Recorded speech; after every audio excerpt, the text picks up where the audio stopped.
That'll make it extra fun, also.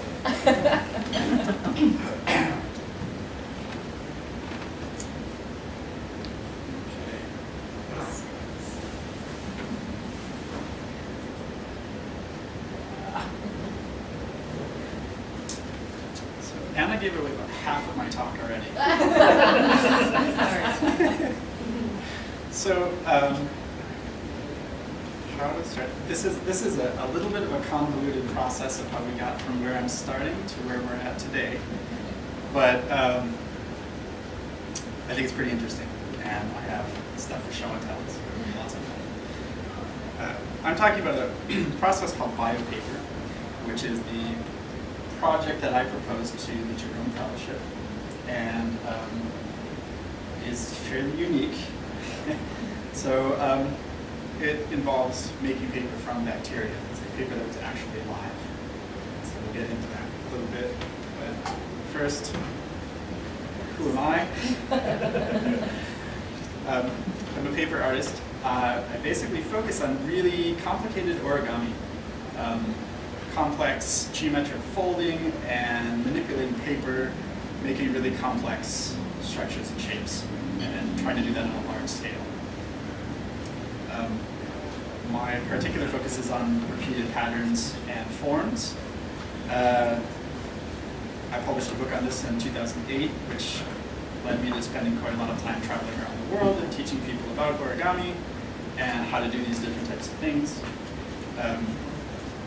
And really made me very interested in paper and about how paper works and what makes paper better than other paper, things like that. The more that you fold paper, when you manipulate it, sometimes it doesn't necessarily last. And that really pushes you to consider what makes one paper better than another. So a couple examples. I work a lot with very thin paper, and it tends to be folded quite a lot. So these are all maybe 1 or 2 millimeter folds. They're just really, really narrow, and it's very, very intricate and precise. And so good paper is very important.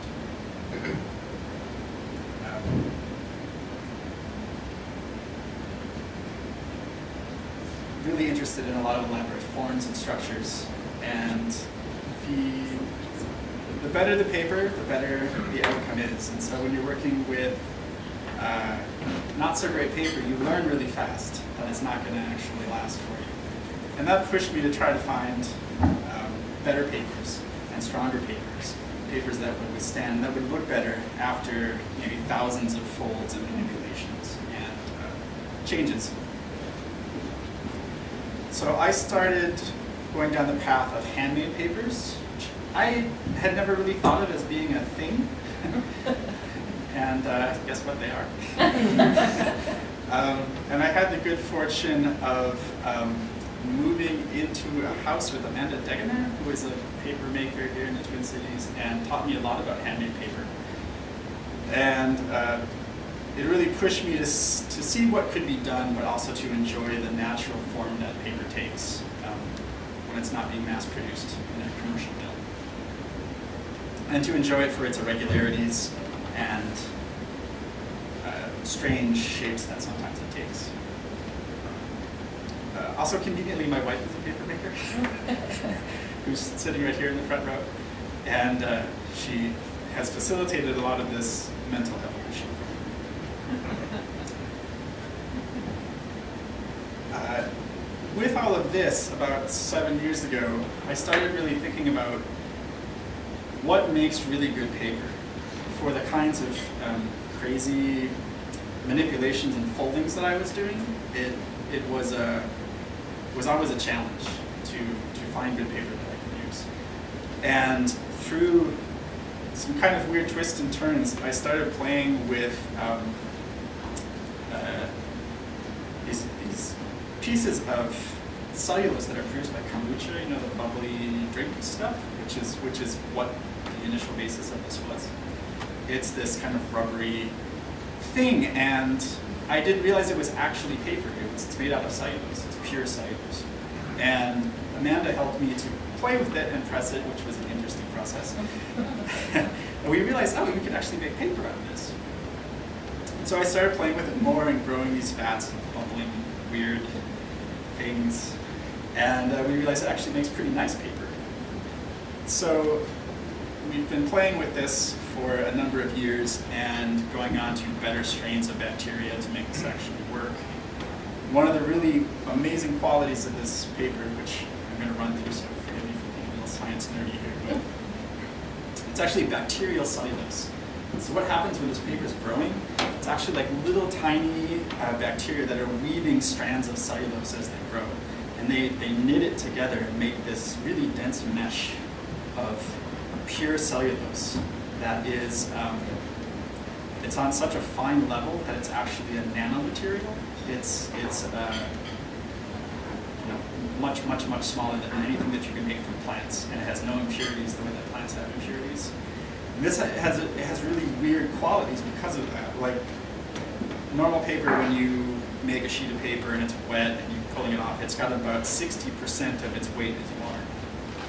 And when you make a sheet of this paper, it actually holds up to 1,000% of its weight in water. So it's actually it's called a hydrogel, which is pretty crazy. So it means it's really, really thin, really, really clear, and really, really strong. It's about 10 times as strong as a normal sheet of paper for the same weight. It holds so much water that when you actually are making it, it's clear. I mean, it's translucent. It's like a sheet of glass, which is a fascinating and rather bizarre property. And every time I do this and I press it, I get sad that it's not this clear when it's done. So here's a piece that I made the other day. I stuck it to the window, and you can see it. I mean, you can see the outside through it. It's clear. And this is probably 5 millimeters thick. So I mean, this is actually a sheet of paper in its own right, but it's still clear. It's a pretty amazing process. Here's the same sheet once it's been pressed. And so it changes once you press it. It loses some of that translucency, but it's still this amazing, thin, strong paper. And it's still very translucent. You can see my hand here right there. I actually have a couple samples to pass around, because it's always fun to touch these. You're welcome to look at some of these afterwards. Don't touch them. But feel free to handle some of these. You can actually handle these. Those little scraps.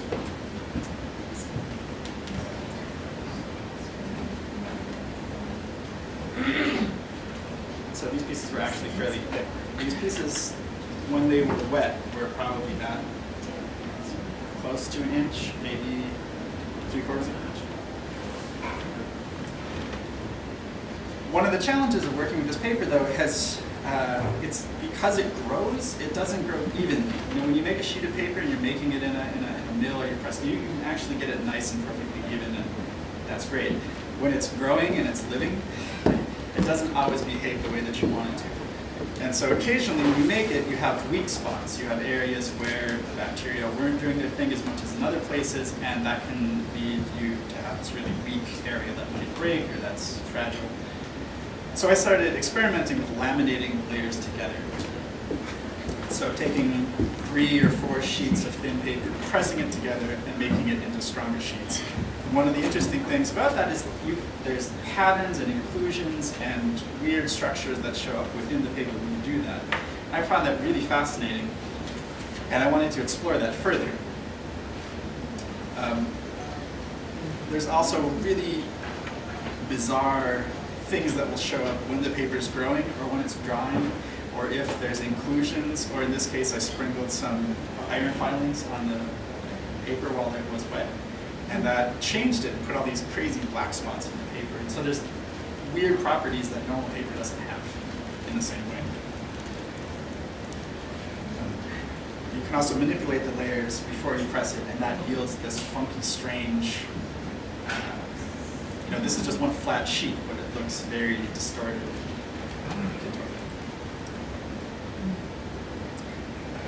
Here's a folded piece that I made for this a few years ago for a paper biennale in Rijswijk. And this is one of the folded pieces using this thin sheet to sort of demonstrate this paper. So in thinking about this paper and trying to think of things that would be interesting to do with it, I really enjoyed the lamination process, and it occurred to me that I could stick things intentionally inside these layers of paper when I'm pressing it. And it occurred to me it would be really interesting to put text inside these layers of paper.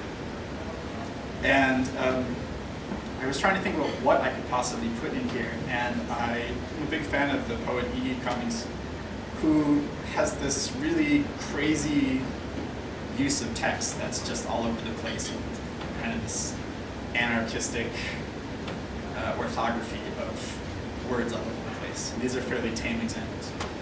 And I thought it would be really interesting to actually take this text and layer it, not just reproducing his crazy placement on the page, but then also putting it at different depths within the sheet of paper itself. Because there's layers, if I put things on a lower layer or a higher layer, you actually get a visual difference in perspective within the sheets of paper on the page.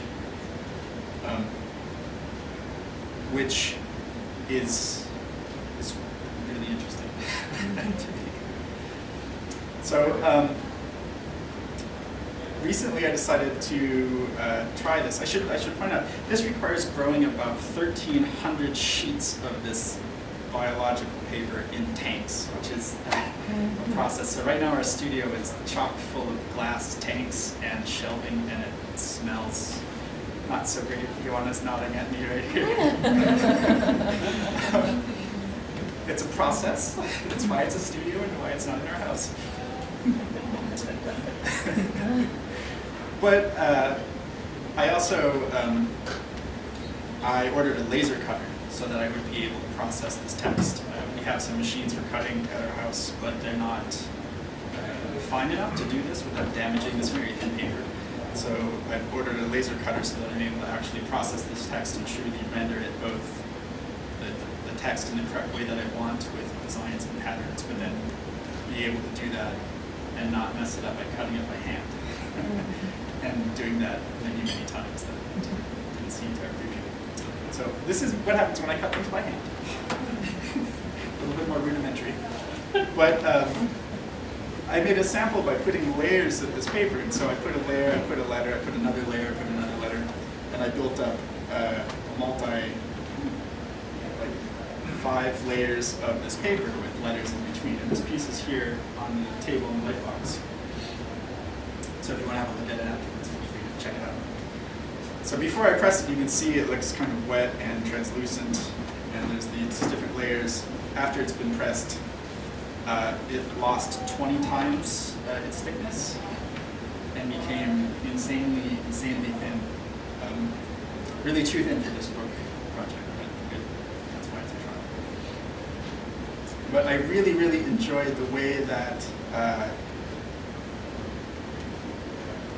we did some other tests trying to figure out how to put all this together, how to lay these things, because it's this wet, sticky layer of paper. It's quite challenging. So we did this, it actually worked quite well.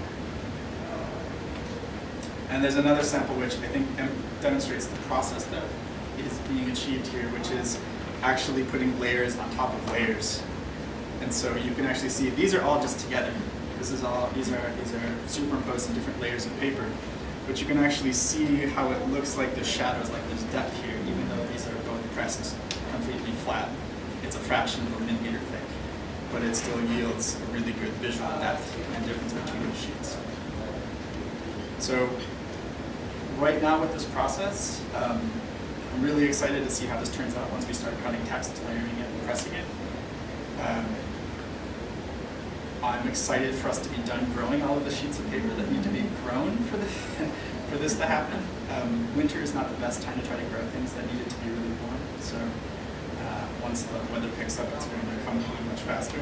But I think this gives kind of a good feel for this crazy process, and I encourage you to actually check out some of these samples and touch this mad, crazy paper. No questions. Save them. Yes.